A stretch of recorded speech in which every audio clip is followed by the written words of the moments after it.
चीन के शहर चॉन्गकिंग के एक्स नर्सरी स्कूल के प्रिंसिपल लवांग को एक बच्चे से तोहफे की वजह से अपनी नौकरी से हाथ धोना पड़ गया। वाकया कुछ यूं है कि वांग ने एक तालिब इल्म से 6.16 युआन तकरीबन 242 रुपये मालियत की चॉकलेट की एक छोटी सी डिबिया कबूल की और उसे दूसरे बच्चों के साथ बांट दिया।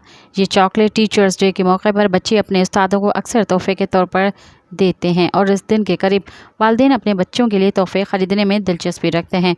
वांग के इस अमल को स्कूल ने वज़ारत तालीम के क़वानीन की खिलाफ वर्जी करार दिया, जिनके मुताबिक असातिज़ा को किसी भी शक्ल में तोहफे या पैसे कबूल करने की इजाज़त नहीं है। इस वजह से स्कूल ने वांग को बरतरफ कर दिया। वांग ने अपने खिलाफ इस फैसले के खिलाफ अदालत में दरख्वास्त दायर की। अदालत ने इब्तदाई समात में स्कूल की बरतरफी को गैर कानूनी करार दिया और स्कूल को मुआवजा अदा करने का हुक्म दिया। मज़ीद ख़बरन ऐं तफ़सीलात लाइ विज़िट कयो असांजी वेबसाइट www.awamiNewsHD.com ऐं ॾिसंदा रहो अवामी न्यूज़ HD।